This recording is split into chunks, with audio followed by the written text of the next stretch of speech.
Hello friend, मेरा नाम आदित्य कुमार है। आज मैं थोड़ा मेरा गला बैठ गया है।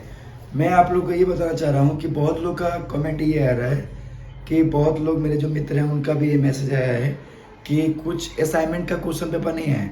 तो मैं अभी बताऊँगा, लेकिन आपको परेशान होने की जरूरत नहीं है। जनवरी के बाद फरवरी के फर्स्ट वीक तक आपका असाइनमेंट का क्वेश्चन पेपर आ जाएगा। ज़्यादातर हिंदी ऑनर्स वाले जो पेपर है ना वो वाला नहीं आए, लेकिन आपका आ जाएगा। लास्ट आपको फरवरी तक आपका आ जाएगा। चलिए, मैं कुमार है, आप देख रहे हैं टेक इग्नू आदित्य चैनल।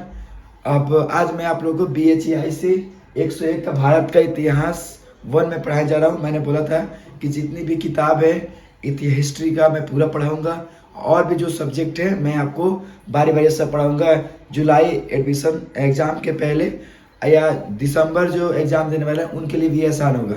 तो मैं मेरे से जितना हो सके मैं आपको पूरा प्रोवाइड कराऊँगा, पढ़ाऊँगा। तो आप हमारे चैनल में बने रहिए, और जो लोग वीडियो को लाइक कमेंट नहीं कर रहे हैं वो बिल्कुल लाइक कमेंट करें, और मेरे चैनल को सब्सक्राइब कर दें, ताकि जो भी मेरा वीडियो बनेगा सबसे पहले आपको मिलेगा। ठीक है, चलिए स्टार्ट करते हैं। BHIC 101 भारत का इतिहास 1 खंड 1 है प्राचीन भारत का इतिहास का पुनर्निर्माण। एक खंड बाई खंड बांटा हुआ है, इसमें 4 खंड है। तो मैं खंड 1 स्टार्ट किया हूँ। भारत का इतिहास 1 है, किताब का नाम है, और प्राचीन भारत का पुनर्निर्माण। ठीक है, तो आप देख सकते हैं, आपको जब डालेंगे ना BHIC 101 तो आपके पास वो किताब आ जाएगा। ठीक है, चलिए मैं स्टार्ट कर रहा हूँ इकाई 1 से। इकाई 1 में हमें क्या पढ़ना है?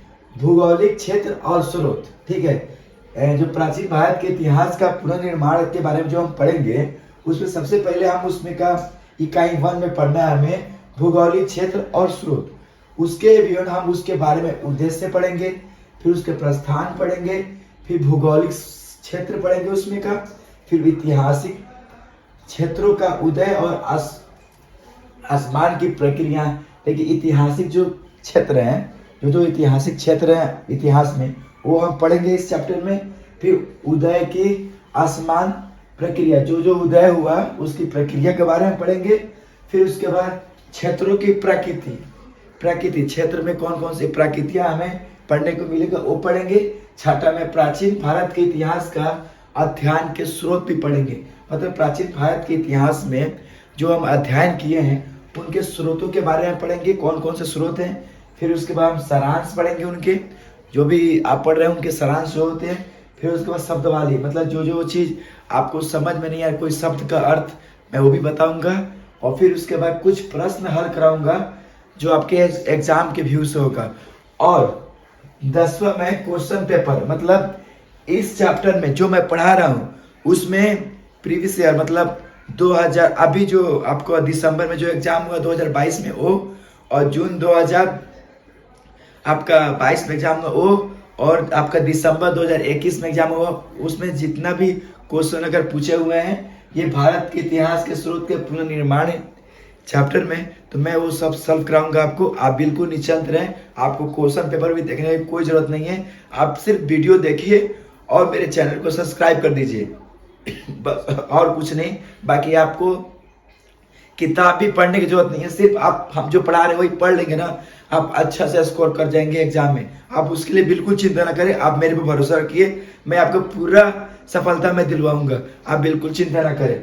चलिए, सबसे पहले हम उद्देश्य के बारे में बता रहे हैं। ठीक है, उद्देश्य पहला मैंने बोला ना कि पहले उद्देश्य पढ़ाऊंगा, प्रस्थान पढ़ाऊंगा, भूगोलिक क्षेत्र, ऐतिहासिक क्षेत्र का उदय और आसमान, ऐसे एक एक करके मैं आपको सब बताऊंगा। ठीक है, तो हम उद्देश्य से पढ़ेंगे। ठीक है, उद्देश्य में क्या पढ़ेंगे हम कि किसी देश के इतिहास के अध्ययन के उसकी भौतिकी विशेषताओं, ठीक है, की समझ क्यों आवश्यकता है। ठीक है ना, ये बोल रहे हैं, यही कह रहे हैं किसी देश के इतिहास के, ठीक है, माने कोई भी देश है उसके इतिहास के बारे में जब हम पढ़ेंगे, ठीक है ना, तो हम अध्ययन मतलब किसी भी देश का अध्ययन करेंगे, उसकी भौतिकी मतलब उसमें कौन कौन सी गुणता है, क्या क्या है, वो हम पढ़ेंगे। भौतिकी विशेषताएं मतलब पढ़ेंगे हम। ठीक है, उसको हम समझेंगे कि उसमें और क्या आवश्यकता है। ठीक है ना, दूसरा में लाइन लिखा है कि हम इतिहास के स्रोतों, ठीक है, के रूप में भौतिकी विशेषताओं का कैसे देखें। मतलब जब हम इतिहास को जो स्रोत है जब हम पढ़ेंगे, उसके भौतिकी विशेषताएं कौन कौन सी है, ठीक है ना, उसमें कौन कौन सी सबसे बड़ी विशेषताएं हैं, ठीक है। इससे कोई भी चीज़ें जिसे हमने अपने पढ़े होंगे पुरातात्विक या तात्विक में, कोई चीज़ खुदाई हुई तो उसके जो भी चीज़ मिले तो उसके स्रोत को विशेषताओं को बताया गया कि हाँ यहाँ पे ये खुदाई हुई, यहाँ से ये प्राप्त हुए, फिर उसके बाद उसकी विशेषताओं को बताया गया जो हमें जानकारी है, ठीक है, वही होते हैं, ठीक है ना। उसके बाद भौतिकी विषय, फिर तीसरा मैंने लिखा है प्राचीन भारतीय इतिहास के पुनर्निर्माण के लिए विभिन्न प्रकार के स्रोत क्या है, ठीक है। जब प्राचीन भारत के इतिहास जो है, ठीक है, इतिहास जो प्राचीन भारत के इतिहास के पुनर्निर्माण, जब निर्माण भारत का मतलब प्राचीन भारत का जब निर्माण हुआ तो उसके लिए विभिन्न प्रकार के स्रोत मिले, मतलब कौन कौन से स्रोत मिले आगे हम आपको सब बताएंगे। मतलब ये जो मैं बताऊँ उद्देश्य है, यही आपको जो उद्देश्य है ना, यही आपको हमें आगे के चैप्टर में पढ़ना है, ठीक है ना। जो चैप्टर में पढ़ा रहे हैं इसमें ये सब के बारे में बताएंगे। ये आपको हम सिर्फ समझाने के बता रहे हैं कि आपको समझ में आए, ठीक है। प्राचीन भारतीय इतिहास के पुनर्निर्माण के लिए विभिन्न प्रकार के स्रोत क्या क्या है, विभिन्न जो विभिन्न वस्तुएं हैं, विभिन्न प्रकार के क्या क्या चीज मिले वहां पे, वही आपको बताया जाएगा। फिर दूसरा मैंने लिखा है साहित्य स्रोत के उपयोग से जुड़ी समस्याएं क्या क्या है। जो साहित्य स्रोत है पुरातात्विक स्रोत आगे हम पढ़ेंगे चैप्टर में, लेकिन इसमें यह साहित्य स्रोत के उपयोग से जुड़ी समस्याएं क्या क्या थी। तो साहित्य स्रोत जो होता है ना, उसमें जैसे क्या बोलते हैं, एक पुरातात्विक और तात्विक स्रोत है, तो ये हम पढ़ाएंगे तब आपको क्लियर आएगा, ठीक है ना, कि साहित्य स्रोत क्या है। अभी हम आपको सिर्फ ये बता दे रहा हूँ, जब आगे का जो हम वीडियो बनाएंगे उसमें आपको ये पूरा दूसरा क्लास का इसका BHI ये 1 क्लास है, जब इसका दूसरा क्लास का वीडियो आएगा तो आपको पूरा ये समझ में आ जाएगा कि है क्या एक्चुअली।